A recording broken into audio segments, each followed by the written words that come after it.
It is March 29th, and many of you know me from our Monday strategic overviews with Michael Stager. I'm Keisha Rogers, and I'm happy to be here this Saturday with you for a special presentation in continuing with our theme on President Trump's drive to make America great again, driving the nation toward establishing a golden era of economic and scientific progress. And as many of you who participated in last Saturday's class with Susan Kokenda, also Tony Pappert, what you heard was a discussion on Trump, Musk, and the World War II in industrialization, industrial mobilization. And we're going to continue with that. But we're bringing Brian Lance on, who has done some fascinating work in many years and understands what President Trump and his administration is driving toward and what is behind their policies that are coming up for economic growth. And most recently, if many of you don't know, Brian Lance is the author of a book titled Rebuild the USA, the Trump Presidency and Beyond. And he will talk more about this when he comes on. But his book was published on Election Day. You can find it on Amazon. And we're going to discuss how Brian knew and understood the policies needed in the Trump administration. As many people heard Susan Kokenda discuss last week, she discussed what the Trump administration is studying around the World War II mobilization and what they're studying in terms of the American system of political economy. And this is what Brian is somewhat expert in his collaboration and work with economist and statesman Lyndon LaRouche before his passing over the years. And so Brian also recently wrote a paper in response and highlighting President Trump's executive order. And President Trump has written a number of executive orders, but this one is most interesting, the immediate measures to increase American material production. And in this article, he talks about the need for mineral production. Thank you, mineral production. Yes, in mineral production, he talks about the need for mineral production and energy as a driver for national security. And so we're going to get into this a bit more, the importance of President Trump's executive orders, because he's written a number of them. And also, if you want to read this article, you can find it on the Promethean Action website. You can also find it on Brian Lance's Substack, which I encourage all of you to read and subscribe to both. So with that, I do apologize ahead of time. Here where I am, there is some storms going on, and so I'm having some internet problems, but hopefully we can stay on and keep this discussion going. But I want to go ahead and turn it over to Brian now, and so he can give us a sense of where we are in this drive for a new golden era under President Trump. All right. Thank you, Keisha. So let me just start. I mean, there's all the noise. Everybody knows the noise, the nag in the media. It's like what we're getting before the election. And all of these wild stories that are just here today, gone tomorrow, and scandal kind of stuff. And we just want to cut through that. We want to look at what President Trump is accomplishing, what President Trump and his team, the cabinet, but also the broader team, including the private sector working with them, are actually accomplishing already. And so that's what I want to focus on. Steve Woodcock, President Trump's special envoy to the Middle East and elsewhere as well. He uses the term, let's level set the facts, an old construction term, but now generally used in business. Let's level set the program. Let's agree what we're out to accomplish. What's the program here? And I think that's appropriate here. We want to level set. We want to look at what Trump is actually out to do. First of all, Trump is outside the box. That's the first thing I would say. Secondly, he specifically is committed to ending the idea of a post-industrial um, service economy, of a post-industrial society. That's an idea many of you have heard many times because it's been popularized since the 1960s, really. And it's lunatic. It has no meaning in the real world. You can't have a post-industrial service economy. What are you going to eat? What are you going to live in? A cave? Of course, that's not realistic.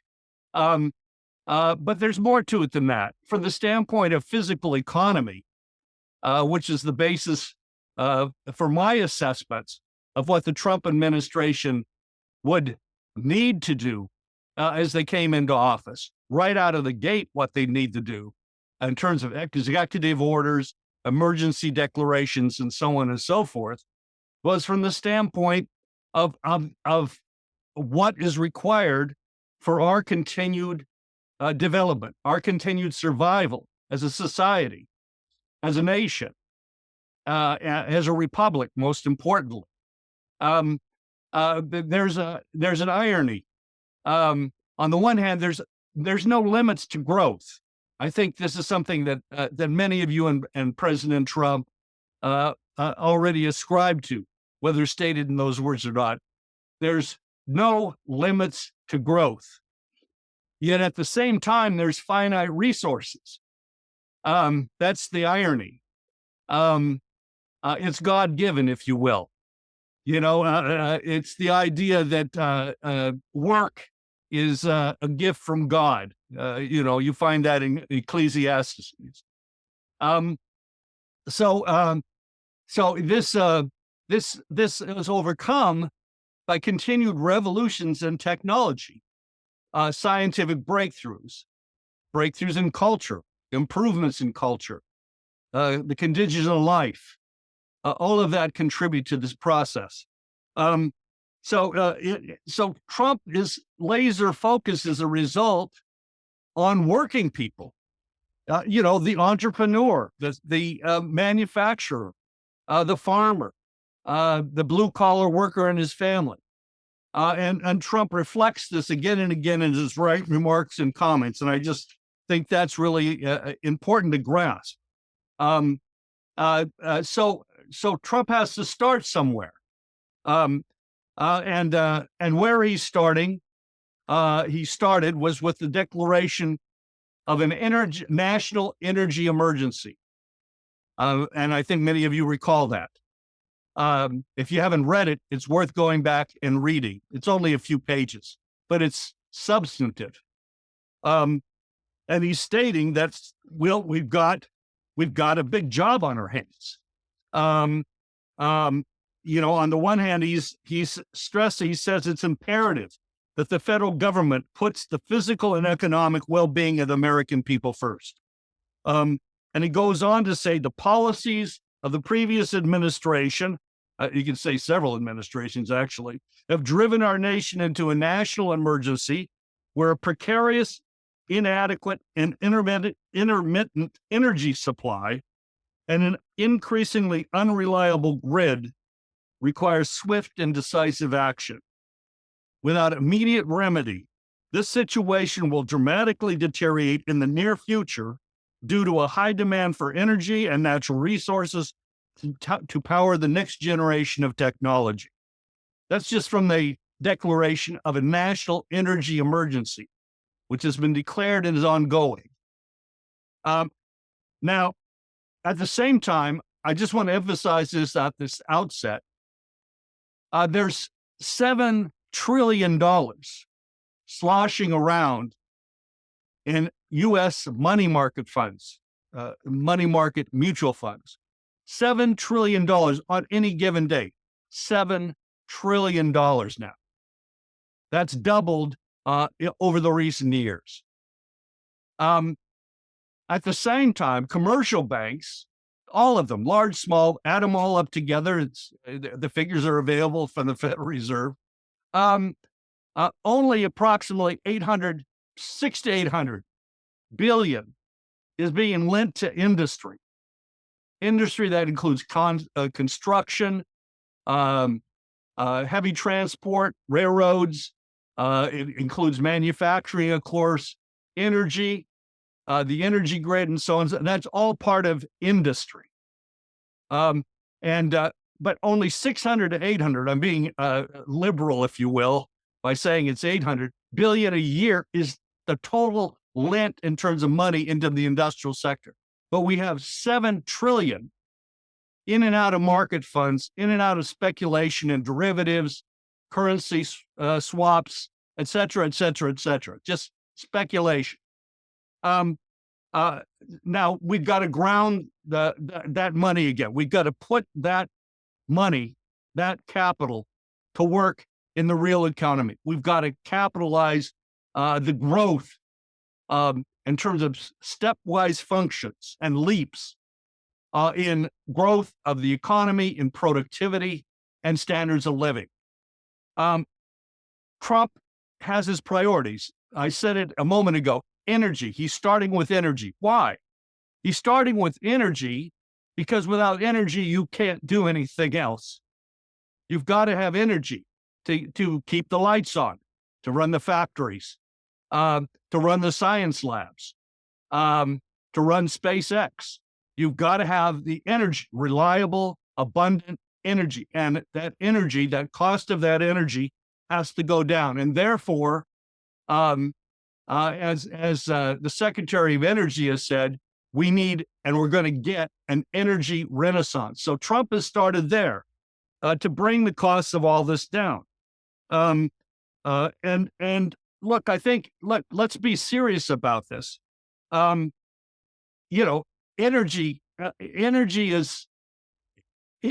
goes into everything that's produced. Just as an estimate, just based on something that's called cumulative energy demand. 20 to 40% of the cost of a car is the cumulative energy that goes into producing that car, up and down the supply chain. The factory, the mining, you can break down the materials, the chain, 20 to 40%. Urban infrastructure. Energy is about 40% of the cost of urban infrastructure. Think of concrete. It's a very energy intense process. A steel mill. To build a steel mill, 60 to 80% of the cost is in the energy. You think of what goes into building an integrated steel mill. 60 to 80% of the cost. So if we can bring the cost of energy down substantially, it has an effect way beyond our electric bill or the cost of gasoline at the pump. So to do that, we're going to have to invest. We're going to have to make capital investments. Those capital investments, however, are ultimately going to cheapen the cost of what they are invested in if they're productive investments. So with energy, if we're building out coal, natural gas, nuclear, and then fusion power plants, we're going to be in stepwise function, reducing the cost of electricity, reducing the cost of energy to the grid, and reducing the overall costs of energy, including, what's used as process heat, used as feedstock in the chemical industry. Will we bring the cost of all those things down? So let's look at what Trump has accomplished, is accomplishing right now. The Trump administration is accomplishing. I just wanted to give you a little, kind of a context to put it in. I'm sorry if that was a little redundant or you're already familiar with that, but that was context. So let's look at what Trump is actually accomplishing, the President of the United States and his team. Well, let's start with halting the closure of coal-fired power plants. Emergency action is pending, both Energy Secretary Chris Wright and Interior Secretary Doug Burgum have stated that there is going to be a closure. There's going to be a halt to the closure, rather, of coal-fired plants across the United States. Some 770 have already been closed in the last decade or so. Another 120 are slated for closure over the coming immediate years, in roughly the next 5 years. This has destabilized the grid. And of course, the noise about coal, dirty coal, I mean, this is a fiction. Clean coal is what we're talking about. And so Interior Secretary Doug Burgum, who also happens to have been appointed to head the Commission on Energy. I'm looking for the name of it right now. Here I had it, but regardless, the Commission on National Energy that President Trump created. A national emergency legislation will be taken. They're trying to find a market-oriented solution. I mean, if you're stripping away onerous EPA restrictions, green policies, etc., you're automatically making coal more favorable, and utilities want to keep it running, and so we'll look at that a little bit. Dominance Council. Just the Energy Dominance Council. Thank you, Keisha. So let's look at this. Georgia Power, Duke Energy, are pushing back on retirement dates for their coal plants. Pacific Corp out in the Northwest says they're going to keep burning coal now until 2045. Rocky Mountain Power, that's Wyoming, likewise. So that gives you an idea of what's occurring on this.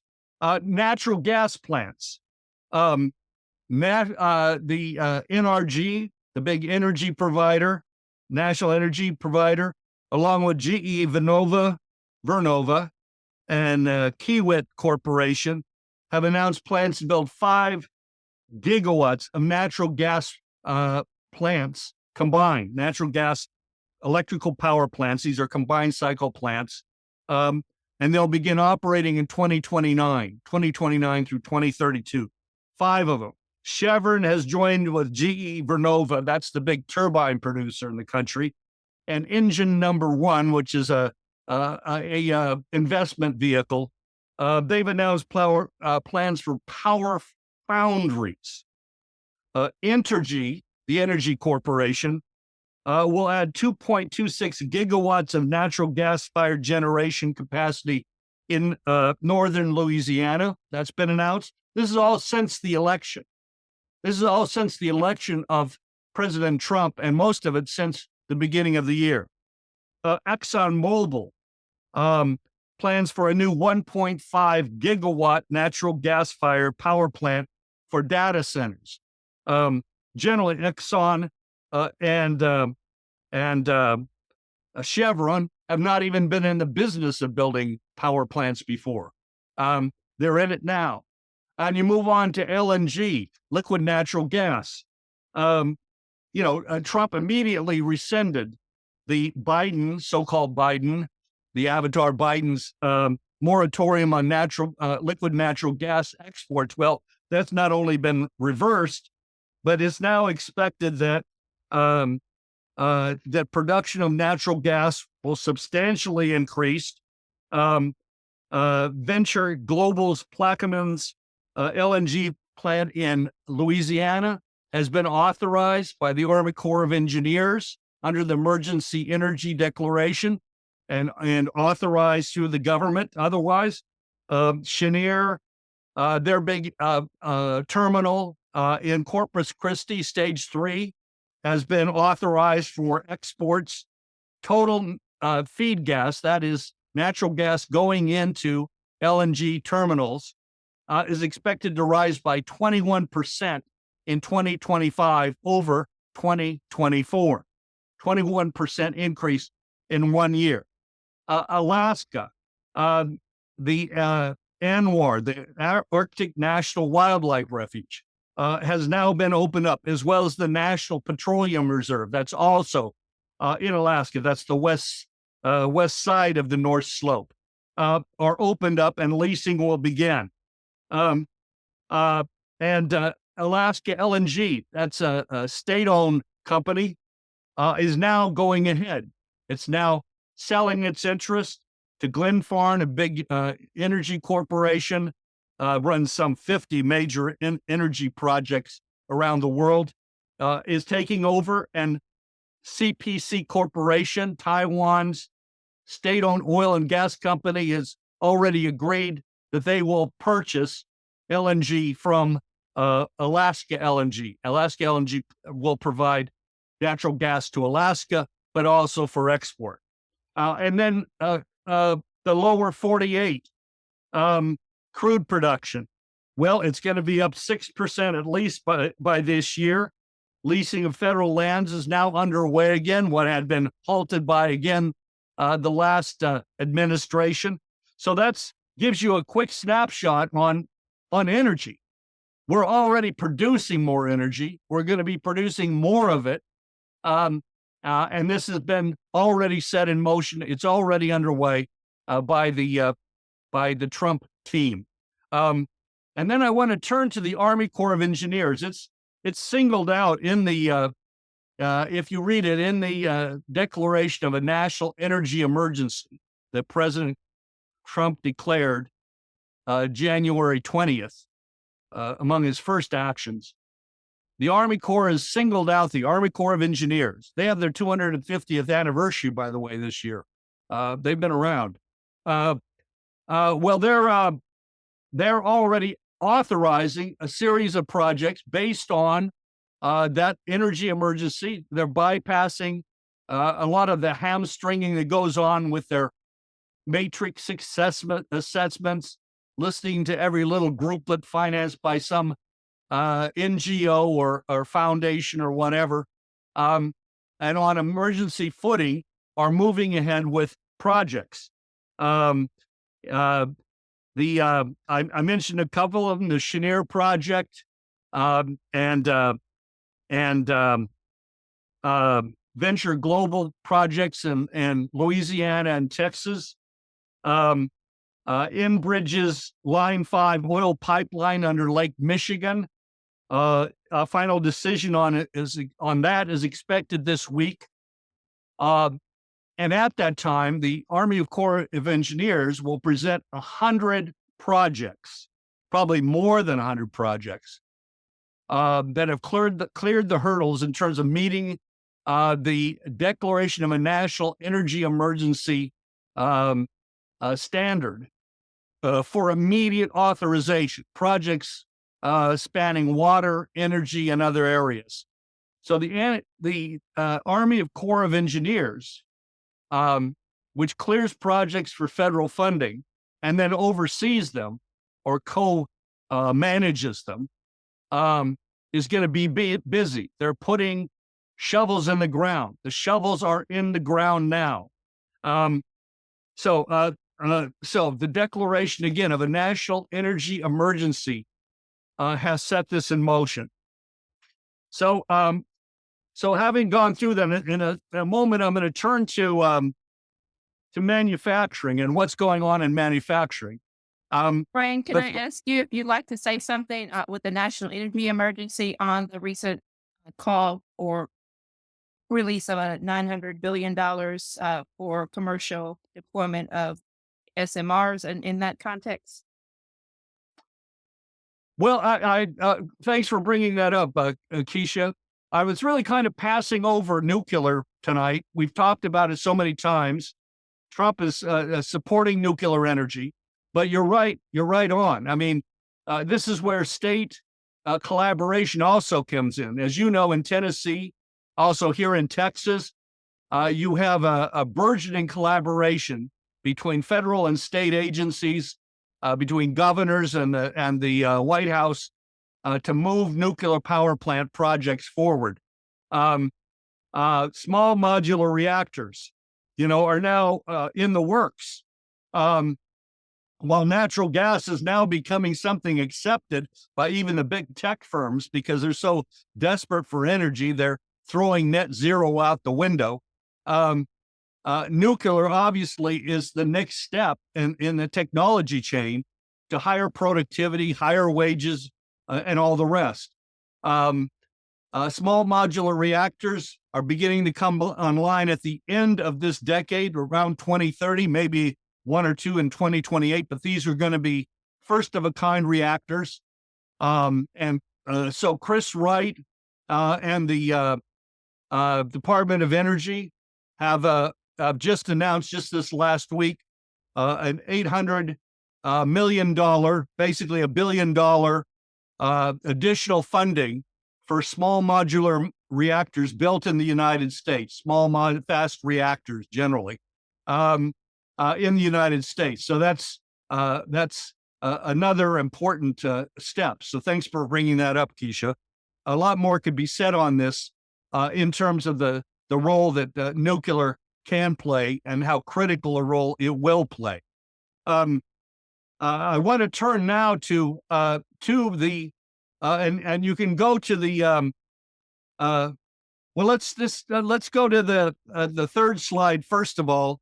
I haven't mentioned a number of the international investments that have come in the United States. President Trump has made a big point of this, and it's been pointed out in the media. There's just a U.S. investment pledges list that was up on Truth Social and from Fox TV, and it just gives a listing of all the foreign corporations that are coming into the United States to invest in the U.S. economy.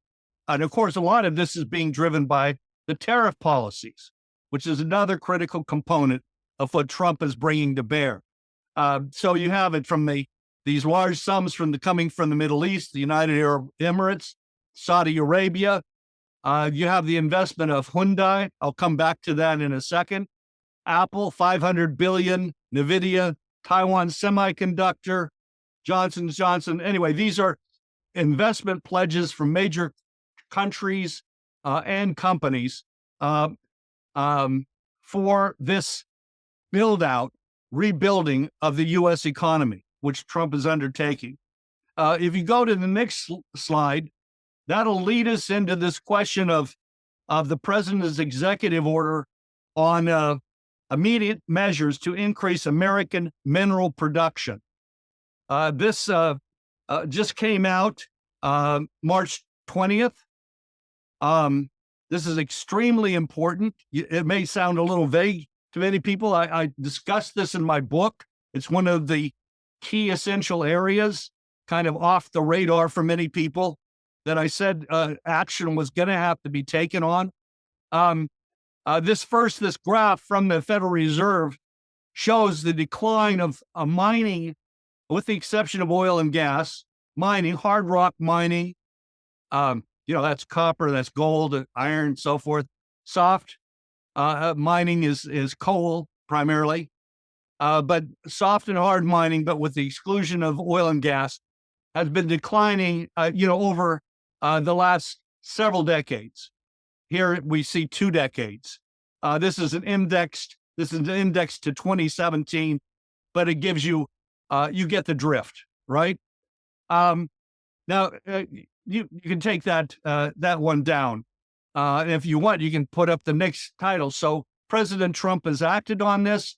He's released this executive order. These are executive orders coming from the president and as commander-in-chief, ordering a program, in this case, to develop minerals, mining, hard mining, real mining, whether it's underground or above ground. It's mining, it's moving earth, it's separating out ores, it's the processing of ores, the immediate measure to increase American mineral production. Now, today, we're dependent on, for 49 minerals, we're dependent on imports for 50% or more of our resources in 49 different minerals. In 15 minerals, we are totally dependent on imports of those minerals, like, for example, graphite. Yet we have all of these minerals here in the United States. We have them. We're perhaps the most abundant nation in terms of God-given mineral resources in the world. We certainly are close to, if not equivalent to, Russia in terms of mineral resources. Why aren't we developing our own mineral resources? Simply because we can get them cheaper somewhere else today? We're going to pay for it tomorrow. We're paying for it now. Our trade deficit is a result of this outsourcing, not just of manufacturing, but basic industrial processes such as mining and ore processing, which are ore processing can be quite complex. In fact, we can't even process rare earths in the United States. We ship them to China. We don't have rare earth manufacturing capabilities. President Trump is calling us into being. He's ordered a series of departments and sub-agencies, Department of Interior, a Bureau of Land Management, a Department of Energy, and others, specifying specific roles. These executive orders are very detailed in laying out what has to be done with very short time frames, 15-day, 30-day, 45-day surveys of what is required, what U.S. Industry needs, agriculture, for fertilizers, across the range, what is required today and what will be required tomorrow. Similar, a survey, what do we have in terms of productive capacity? Where do we have mines? Where do we need the open mines? All of this done on a chop basis. He wants the results tomorrow. So this is unfolding right now as we're here in this Zoom conversation. This has been unleashed by President Trump. Now, if you take this together then with the forestry executive orders that President Trump promulgated back on March 2nd of this month, opening up, the intent is to open up U.S. forests, the national forests, not national parks, but national forests, the vast national forests of the United States, once again to lumber, to timber cutting, to wood processing, to wood products production. We now log less than, in the range of between 1/5 and 1/10 of what we logged even just 15 years ago. These are just factual, these are facts. And we wonder why the cost of timber and lumber is through the roof, and wood products, why the cost of housing is going up. This is a factor, a significant factor. But if you take together the forest executive orders, together with this latest executive order to prompt the development of U.S. mineral resources, what are you actually talking about? You really, when you step back and look at it, you're talking about opening up the entire west of the United States. In the west of the United States, 50% of the land is federally owned. Under these conditions, it takes you up to 10 years to be able to open a mine, 5 to 10 years on average. You're talking each of these projects is from $2 to $10 billion to open up as a major project. From initial surveying, studies, research, putting in roads, building facilities, clearing all the permits, EPA, Interior Department, the green Wall Street crowd have done everything possible to ensure shortages of mineral resources, to place us basically in the grip of international commodity markets for these raw materials. But as I said, they all exist here in abundance. So we're going to crack this. We're going to open this up. And of course, it's being applauded by the National Mining Association.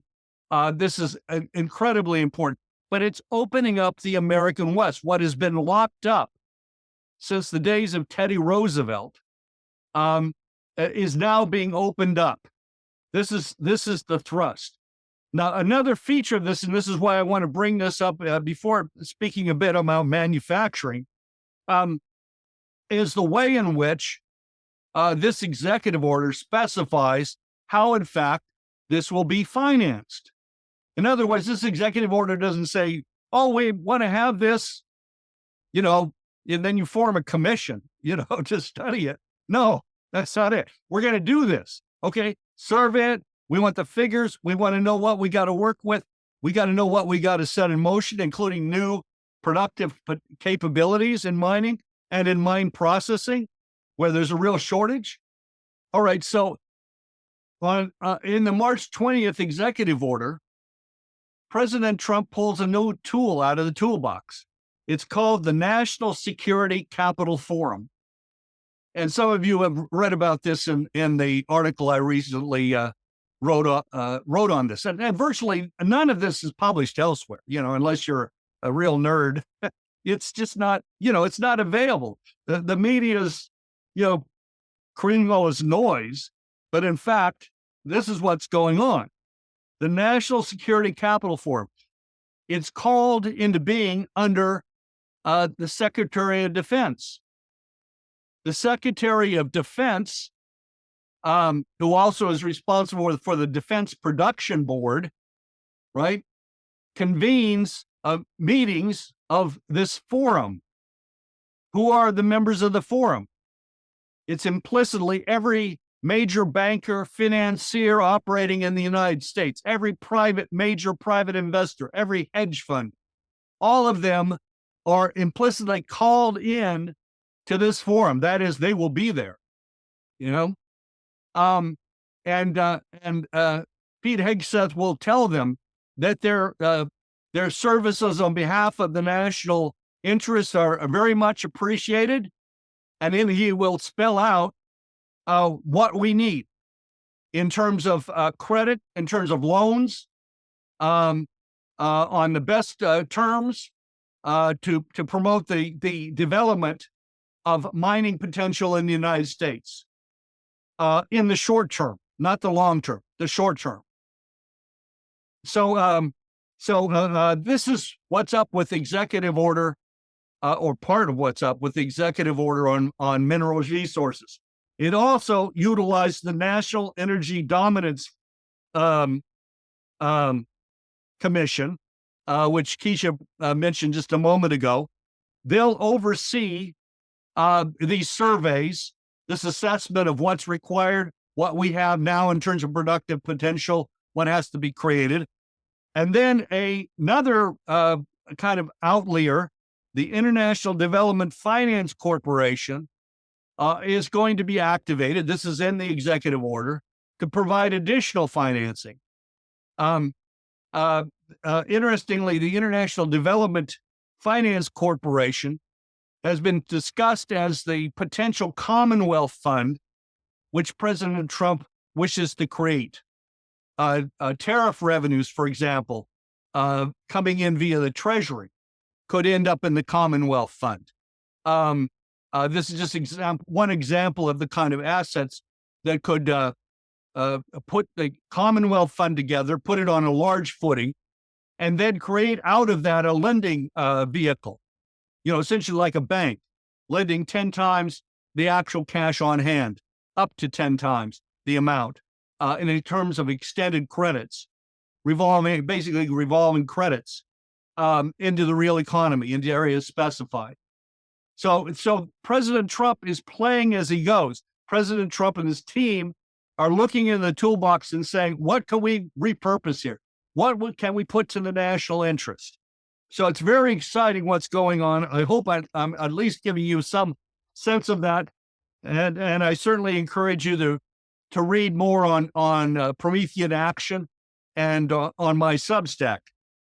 So let's turn to first steel and aluminum. An interesting point on this, bridging this, is iron. The U.S. has over 100 billion tons of known reserves of iron ore. 100 billion tons. We use, roughly right now about 36 million tons a year. So we have enormous reserves. Yet right now we export iron. And steel production, we import 20-25%, varying year to year, of our steel is imported. We don't produce it in the United States. Why not tap iron reserves? We're going to need to build out the economy, the manufacturing superpower that President Trump is committed to. This is another example of one of our major iron reserves, largely up there in Michigan and Minnesota. They're in the Great Lakes region, the Iron Range, but more elsewhere. But moving on to steel and aluminum, in February, you'll recall, President Trump, in another action, imposed a full 25% tariff again on steel imports and a similar amount on aluminum imports. Well, just briefly, I just was told of this the other day. In Louisiana, for example, Hyundai, the South Korean company, auto company is what it's known for most of all in the United States, but it's a big conglomerate, is building a new steel mill. And they visited the White House, Hyundai representatives, along with Governor Landry of Louisiana and state representatives, to announce what they had put together. And President Trump was there giving his blessing. So that's just been announced this month. You may know as well, the Japanese steel company, Nippon, is going to invest in U.S. steel rather than take it over. Again, this is something that President Trump and his team have been working on. They're going to invest in building out U.S. Steel's capability. And U.S. Steel has important integrated steel mill capacity. That is, they produce pig iron. They process iron ore, as well as make the steel. They're in the Monongahela Valley. They're in Pennsylvania and elsewhere. So U.S. Steel is going to be getting new investments. That's already in the works. In Williamsport, Pennsylvania, in that area, Chance Aluminum, which is based in Florida, has now announced that they're going to be building a state-of-the-art rolling mill facility in specialized aluminum production. And then just by contrast, under the quote-unquote Biden administration, under the Avatar Biden, Century Aluminum, which is our nation's largest aluminum producer, spearheaded a project in Kentucky, that's its likely locale, to build a primary aluminum production facility in the United States. Now, that's very important, very important. It would double U.S. primary aluminum production, basic aluminum production. However, the company is doing it with $500 million from the quote-unquote Biden team via the Bipartisan Infrastructure and Jobs Act and the Inflation Reduction Act, $500 million into this thing. Well, think about it. President Trump put up tariffs on aluminum and steel, and Hyundai, who builds cars in the United States, says, well, then we're going to build steel mills in the United States for our cars to avoid the tariff. So Trump gets steel mills by putting up a tariff that collects monies Well, it was the Biden administration that was throwing money at companies to get them to do the same thing. Go figure. So the tariff policy, if I can dilate on that for a second, is incredibly important. To give another example, and it relates to manufacturing and mineral resources and all that, is the example of Russia. Many of you have some knowledge of this. When Russia was sanctioned over the conflict in Ukraine, sanctioned with a halt to its ability to import goods from advanced sector countries, so-called in the West, which are becoming more and more less advanced, many of them these days, but was sanctioned. There was many strategists up there in the deep state that were rubbing their hands saying, well, Russia was a goner now because they were going to just run out of everything. They wouldn't be able to produce. Well, lo and behold, what happened was import substitution. Russia went to work and began producing for itself rather than importing. And as a result, of course, they imported from China, they imported from other sources, other things, and so on. But in large part, import substitution from everything from agriculture goods to, what goes into a tank, is now produced in Russia. So this is exactly what tariffs, in effect, do in the context of the United States. We're going to be import substituting. We're going to be building back our own productive capacity. We're going to invest. We're going to have to roll up our sleeves. We're going to work our butts off, but we're going to build up the U.S. economy and produce here at home. And this is going to be a transformed economic market, as I hope my examples are already beginning to give you a sense of. Now, in terms of manufacturing, it's very early in the game. Besides those figures of investments from that Fox News graphic that we put up just a few minutes ago, but we can say that manufacturing numbers are already up. Capacity utilization for capital goods overall and for non-defense expenditures on capital goods are also up. The manufacturing index rose about 1% in February alone. Durable goods, the most important manufacturing goods, heavy, long-term goods, durable manufacturing increased 1.6%. Capacity utilization, I mentioned, that's up about 1% in February. It was up in January. Generally, these figures have been going up since last November. And then just finally a note on particularly auto. And again, I think this is very important. And I want to turn to that briefly here, if I can squeeze this in.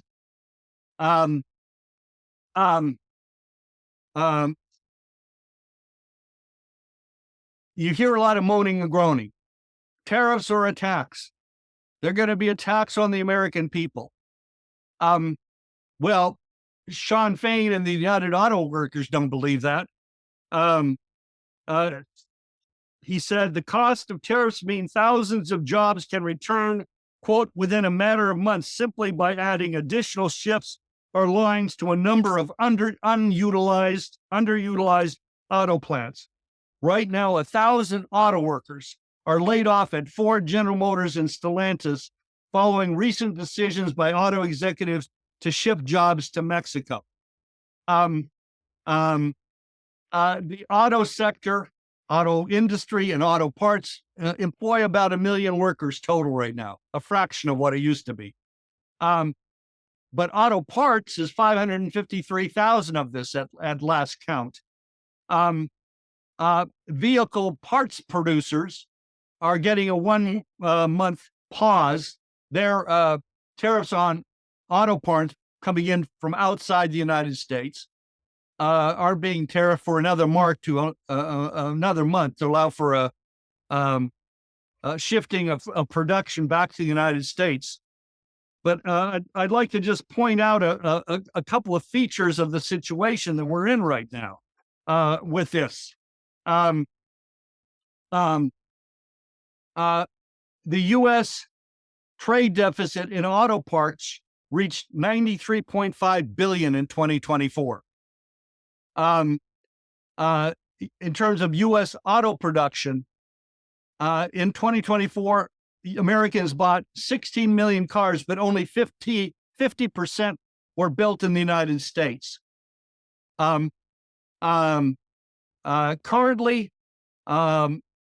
employment in auto parts, 553,000 jobs, as I mentioned before. That's a decline of 286,000 jobs since 2000. In other words, those jobs were outsourced. In 2023, research and development, R&D, by American-owned auto manufacturers amounted to only 16% of global R&D spending. 16% of global R&D spending in auto and related areas. R&D by American-owned firms lagged behind Europe, which controlled 53% of global R&D in auto. In other words, the auto sector has been underinvesting in itself. It's been outsourcing to cheap labor. Tariffs are a means of bringing those jobs home and building up productivity and production here. And just finally, I just say, we can't afford $1 trillion deficit a year. At a certain point, other countries just stop taking our funny money, and that day is fast approaching. It's as big a problem as the debt, the federal debt. So I'm mentioning those figures to just underscore that what Trump is doing with the tariffs that he's announced and will go into effect April 2nd, that's Tuesday of next week, is right in line with this all in on rebuilding domestic production of domestic substitution, if you will. We're going to produce it ourselves, and we'll get over the headaches along the way. And as Sean Fain and the UAW is saying, we can do it real fast. I think I'm basically out of time. I want to just touch on a couple of other factors. Trump has tax breaks coming along, also directed to manufacturing. He wants to reduce the corporate tax to 15% from 21%. He announced this at the Detroit Economic Forum in October 10th. The intent is to expand research and development tax credits. That allows for immediate deduction of all expenditures on expanded research, as in auto and every other area, and development, R&D, 100% write-off on heavy equipment, on the wages of R&D employees. They can be written off the tax bill. Full expensing for national manufacturing investment. That's 100% accelerated, 100% accelerated depreciation. That means that you can write off in the first year the total cost of the purchase. So these are some of the measures that are being utilized and will come into play over the course of this coming year to further boost manufacturing production. So, finally, there's further measures that President Trump is going to need to take. I outlined them in my book, and you might put the picture of the book up there on the screen, if it makes sense, Keisha. But a thought through national credit system. We have the elements of this coming to being with the National Security Capital Forum, with the potential of the International Development Financial Corporation. But we need a consistent policy that'll reach with national low-cost uh, capacity for credits into housing construction and many other areas, additionally, of the economy. Uh, Another area that President Trump is going to have to take up, he and his team, and I'm sure they're working on it. Doge is already working on it. They're working to bring down the cost of everything extraneous, is to cut into the whole military industrial complex. You know, this is the largest private employer. The Defense Department alone is 3.3 million people. It's the largest private employer in the world. The entire military industrial complex is 5 million people. We only have 12 or 13 million people in this country employed in manufacturing. Um, um, uh, every study has shown that a massive overhead in the Department of Defense and in aerospace defense. You know, what was 41 companies has now been consolidated down to the big five in aerospace defense. But there's over 1 million workers as tier 1, tier 2 subcontractors in the aerospace defense sector. If we can free up a portion of that skilled workforce, machine tool, and production design capacity, that could be applied to building nuclear power plants, natural gas plants, and turbines. We're going to have a lot of bottlenecks to overcome. We, the American people, not just the Trump administration. In energy, I mentioned GE Vernova. They're the one big producer of big turbines in the United States, and you can put up a picture of that if you see it there on your in the slides. It's now a 5-year backlog in the large turbines used for combined cycle natural gas plants and used for nuclear power plants. A 5-year backlog.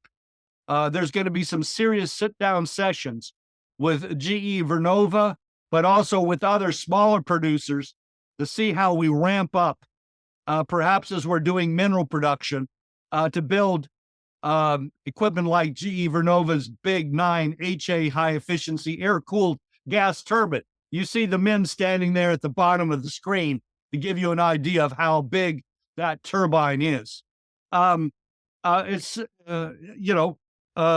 transformers for substations, for the grid. Again, we're totally dependent on imported capacity or companies like Hitachi that are building transformers here in the United States. God bless them. We've got to build a lot more. We don't have the transformers as well to build out what we've got to build out as an energy, advanced energy grid. So there's healthcare. There's the upskilling of the labor force, which we're all familiar with as a problem to be overcome, and it can be overcome. And Trump's optimism is infectious. As this slide shows, we've got many productive young men and women, and many more can be brought on board. We've also got the problem of Wall Street and the equity funds, that other slide you were putting up there, who are saying, okay, now's the time to grab and buy up manufacturing capacity so we can speculate on it. So there's going to be wrinkles all along the line. Home building. These are other areas. I mentioned healthcare very briefly, but look, a nurse on their shift spends 40 to 50% of their time simply performing documentation. There's 22 million employees in the healthcare industry. 7 million of them overall are in management and clerical services. 7 million, 1/3 are in overhead.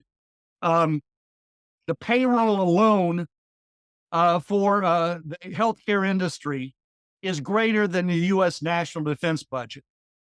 So these are areas that are going to have to be taken on and made productive, and allow our doctors and nurses and others to do the work that they're there to do with their patients and their families. So that's what I have, Keisha. That's been a little bit long, but I hope it's useful. And I hope it's encouraging for people. I hope it opens up more questions. But again, I was able to forecast the specifics of what Trump was going to be doing out of the gate. Not every little bit here or there or whatever, but the entire direction and key measures on energy, on forestry, on minerals, and so on. And next we have the Iron Dome being announced next week. Trump is going to be considering, as a result of his executive order on building America's Golden Dome, or otherwise Iron Dome, the building out of a national defense system to protect American citizens. A large chunk of that system is already in process of being put up in terms of a layered warning and tracking system. And there's much more to do in terms of the interceptors and the rest that will protect us from hypersonics and other next generation weapons. And that will be an additional science driver in our work as we go into space and in building out the U.S. economy. So thanks for your attention, and more than open to questions. Thank you, Brian. That was awesome. Quite insightful. I think just to bring it together, it really makes clear President Trump's vision and what he said on the first day during his inaugural address on his commitment to developing a new golden era. All of this is driving toward a national mission orientation. And when you think Well about put. what President Trump, in addition to what you were discussing around the production of minerals, and also what you were discussing in terms of the science driver that's organized for the development of the Iron Dome, not just for missile defense and security, but also for scientific progress. I think more recently, what he put out in terms of a letter that he wrote to outline the Office of Science and Technology Policy to the Office of Science Technology Director Mm.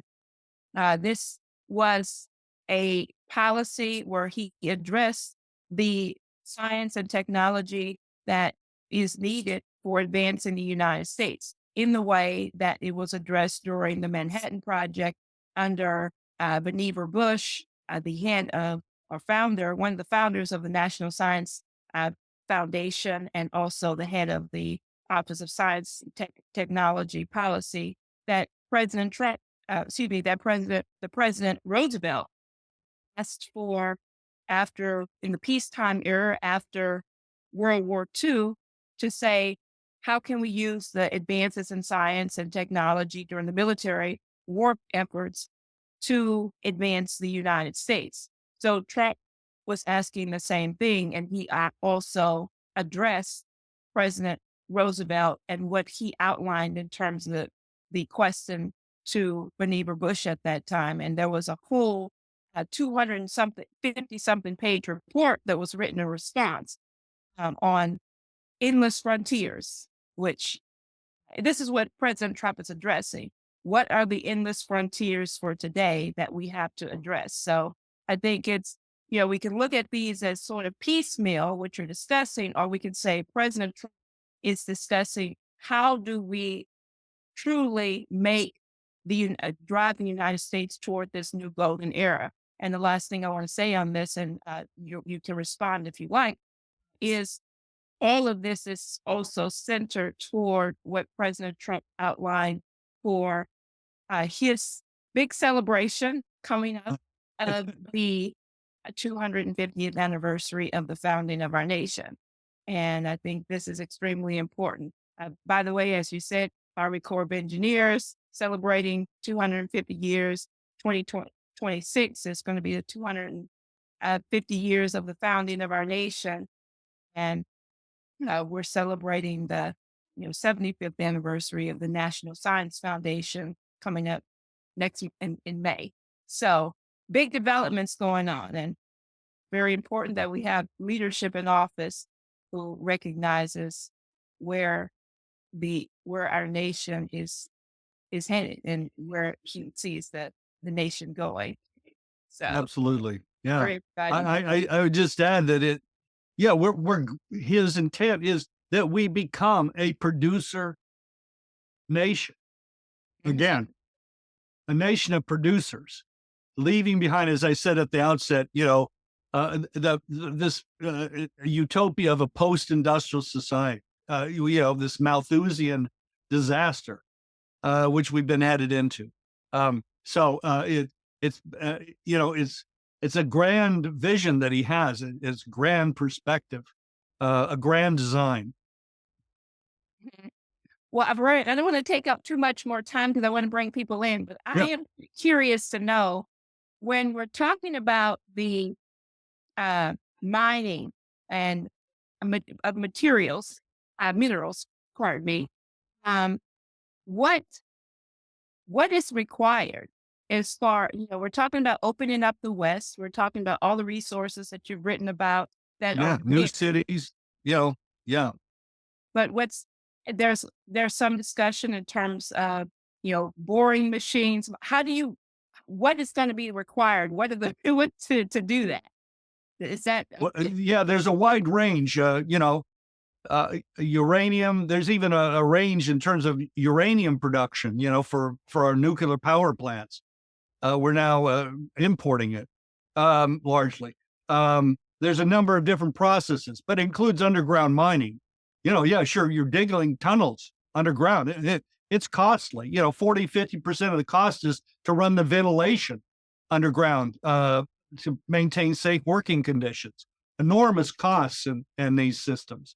Um, and you're building trackage underground. Now your equipment is largely automated. More and more is the mining is being run from above ground. That's the cutting edge of underground mining. Increasingly, the open pit mining. We're going to be doing open pit mining again as well. Um, um, coal. We have the largest coal reserves in the world. The largest coal reserves. And we were sold this line of hooey on this idea that coal was dirty, and we had to shut down all coal utilization of coal. Um, anyway, but once you do an open pit, mine for whatever purpose, you can also reform and create a beautiful landscape afterwards. I mean, we're advanced enough to think through these things now and do these things right. Um, so there's a whole range of of technologies, mining technologies. There's the University of Mines, or it's just simply called Mines in Colorado, Colorado University of Mines, or simply called Mines, which is specialized in the most advanced mining technologies, including developing technologies for the moon. Um, we have a lot of knowledge. We know the technologies. They can always be improved and advanced, but we've got them. I don't know if that's enough to answer your question in a nutshell. The processing is a whole nother thing. right? Some copper you can just get out of the ground. And it's basically pure ore. But more and more of the copper, it's not pure, and it's got to be separated. From the materials that it's embedded in. Some of those are useful themselves. But anyway, so the processing of these minerals is in many cases a complex process too. And it is interesting to note, as you were saying, that the breakthroughs we make in technologies for mining here on Earth will be used for space and Yeah, mining on Mars and Moon. And so, I mean, that's already been discussed with Elon Musk, and they were talking about his boring company and where that would go in terms of participating in this process, and also already being looked at for mining minerals and sure. resources. And where does the steel, the stainless steel, where does the stainless steel for the Starship come from? You know? Right. Very good. Thank you.